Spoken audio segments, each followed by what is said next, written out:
Hey everybody, how's it going? Another edition of the Stakeout, but this one's a little special. This is the Halloween edition. You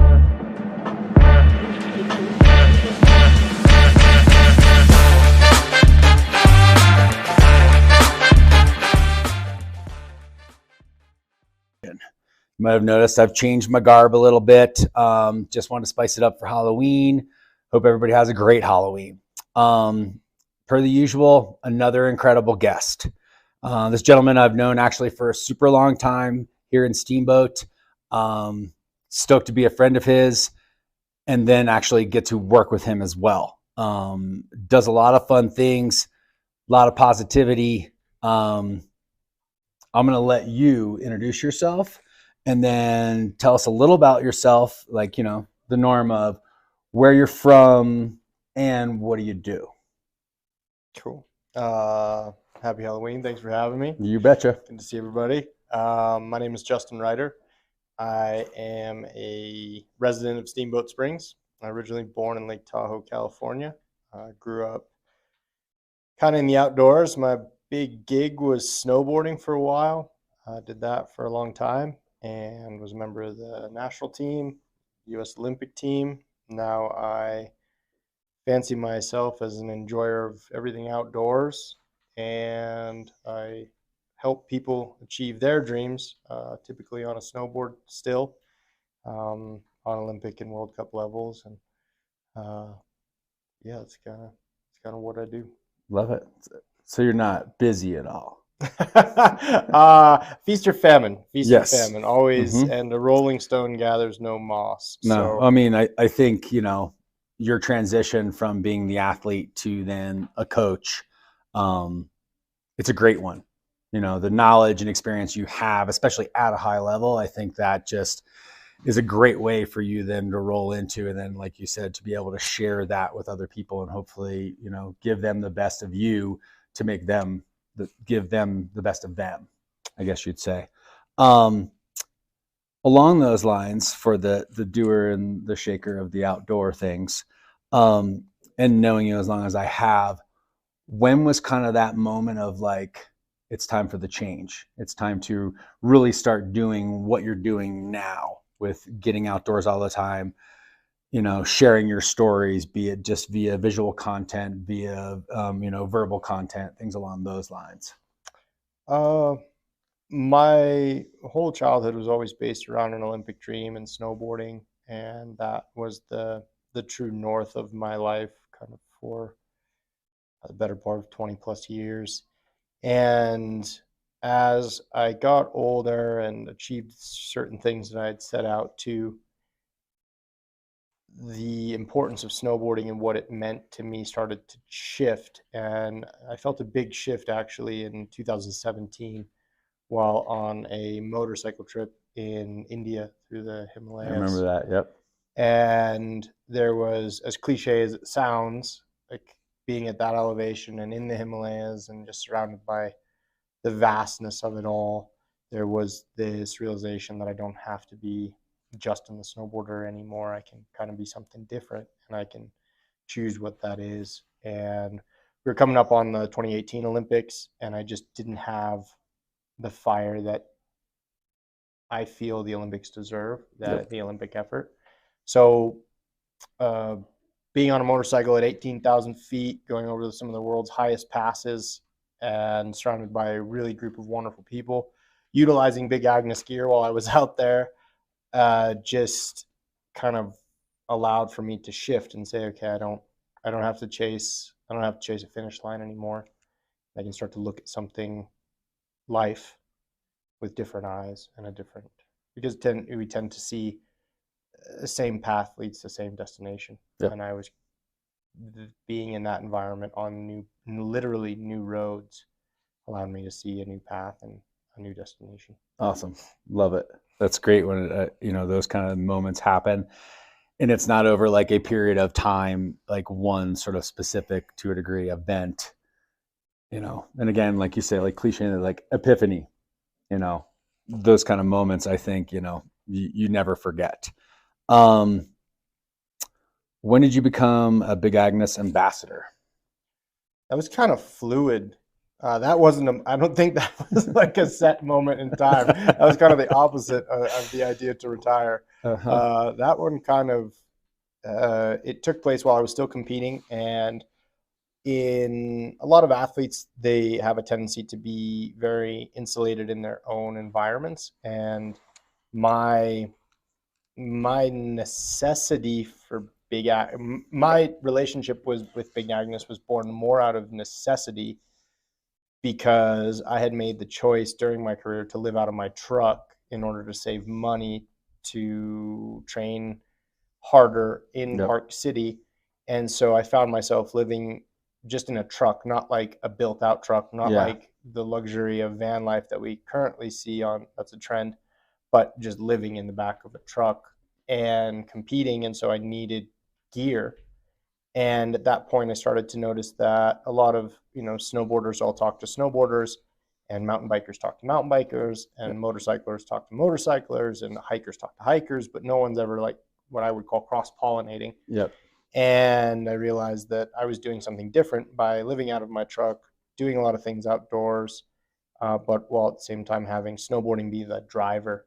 And so I reached out to Big Agnes via you, and kind of was like, hey, I'm doing something that's a little bit different. I may speak to people. It may offer new eyes. And if you guys would like to work together, that would be great. But if you don't, I still need a really warm sleeping bag, so I would like to buy one. And I remember the conversation well. I do. I remember it well. This is kind of that. No, I love it. And I'm glad that, I wouldn't say take a chance, because already knew you as a person. And, when you have your mindset on something, like that's your focus, that's your goal, and you're going to work hard at it. And I think it was a short period of time before we even I was like, wow, what you're doing is resonating with people. Especially like, kind of you led to of like the timing of it, because some people were doing that, but not even close to the level of people that do it now. And then an even bigger scale of vans and whatever their setups are and stuff like that. Like, you were truck cowboy camping. Yeah, pretty much. Any big trips coming up here in the future? Right now, I haven't had any scheduled. It's always tough to create those. And so many of my trips right now are based around coaching and traveling for my job. As the season has begun, and and so I try to, as often as possible, bookend my coaching trips with different types of ventures. Last year we had a coaching camp in Passo Stelvio, which is one of our favorite haunts for in Italy, and it was fun because on the back end of it, I was able to kind of organize Via Ferrata Refugio little trip for a couple days, and utilize some different gear, pack a lot lighter than usual, stay in fully serviced huts with amazing food, and then have access to just gorgeous views and trails, and do something completely different and kind of out of my comfort zone. By no means was it rugged or anything like that. It was just way different than anything I've ever done. Normally done. And I love doing that, because I do think that adventure is relative. When you walk through the halls at Big Agnes, you see just incredible photos taken by incredible adventurers that are truly pushing the limit and pushing the gear. And that is amazing in every level. But at the same time, I also recognize that not everyone is Jimmy Chin or Alex Honnold. Not everyone is out there to do those things. They have families. They have careers. They have a lot of other things. So adventure is relative, and I enjoy trying to push the envelope at times, but also finding adventure, or a sense of it at least, is just in the unknown. And the unknown may be literally at your back door. It doesn't necessarily have to be the top of K2. No, for sure. No, I think that's something we've always spoke to Big Agnes wise, is like, don't forget those adventures in your own backyard, in your own state, country, versus, there's rad places just like that one over in Europe. Though Passo Stelvio, go. I've been there. It's incredible. Let's talk about the photography portion. How did that part of it sort of start for you? I think like 10 years ago, almost to the day, I bought a camera on Facebook just because I wanted to learn how to take pictures, and just started to take pictures, and just enjoy it. I like the opportunity to try and create a shot. More often than not, I'm just kind of a blind squirrel that finds a nut. And, Noah Wetzel and the photographers that adorn most of the pages in the hallways here, those guys are true masters of their craft, and massive respect for them. I just try and go out there and do the best I can with very limited knowledge, and utilize the beautiful places that I'm fortunate enough to travel to, and try and tell a story. And because I just found that I was going to these amazing places, and I wanted to bring them back, and be able to show others to share that they were there. And so a lot of my photography, while I may be in the shot, I try not to be the subject of it. I want it to be a little bit bigger, kind of a journalistic style of like meshing the subject with the background, because neither are more important. They wouldn't exist without the other. Yes. Typically the subject moved itself there in order to enjoy what is the background, and the background wouldn't be enjoyed if the subject wasn't there. So and it just kind of came because I wanted to remember it. I also wanted to try and capture it. And that's always been the difficult piece of, you see it one way and then you take a picture and you're like, oh, son of a gun, that's not it at all. Yeah, it's different. You try again and you try again. And in the end, I think that's a perfectionist in me, and you're never really happy with the work that you take, but at least you do something by taking your work with you. Oh, for sure. No, I think so. And just so you know, I think you do pretty well at it. Thanks. Every once in a while. No, and I've myself at points have had people be like, you have a really good eye.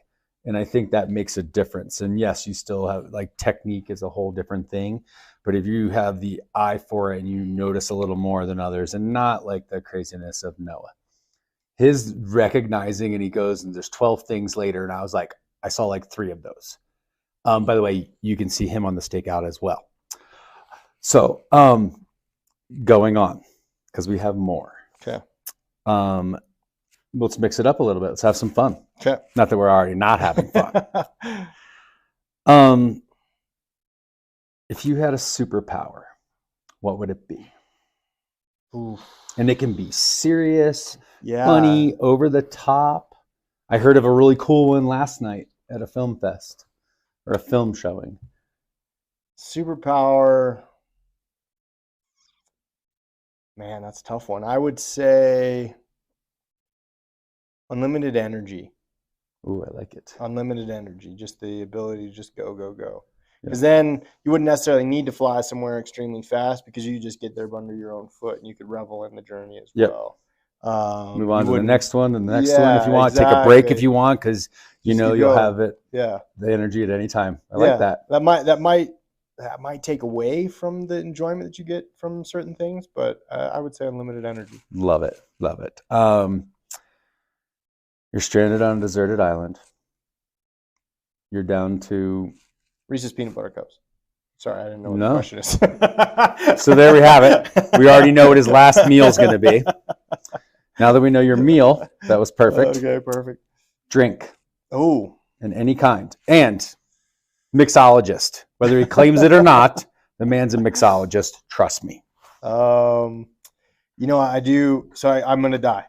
I'm going to die. Like, possibly. Boom. Yeah. I mean, not possibly. In the end, I'm going to die. Yep. Last thing I drink. Oh, damn. I'm a sweet guy more than a savory guy. Mm-hmm. I hate to admit that I love sugar. It's between it's between 3 things: an old fashioned, an orange Jarritos, Mexican soda, or a real sugar Mountain Dew. Ooh. Yeah, throwing that one in there, and I'm gonna go with the Mountain Dew. Okay. if I'm gonna expire, I have no shame. Yeah. I don't care. People can judge. No, I'm all about it. Trust me. I'm all about it when it comes to like a Coke. Same thing. But I love all three of those. They're I could delicious. agree with all three, and I think I've drank at least 2 of 3, maybe with you before. I love it. Thank you. Appreciate you coming. Of course. Sitting down, having a little chat. No problem. Thanks for tuning in, everybody, to the Stakeout. As usual, another great guest. Hope you'll tune in again. Can't wait for you to see this one. Justin, any final words? Nope. Giddy up. Giddy up. Keep it simple.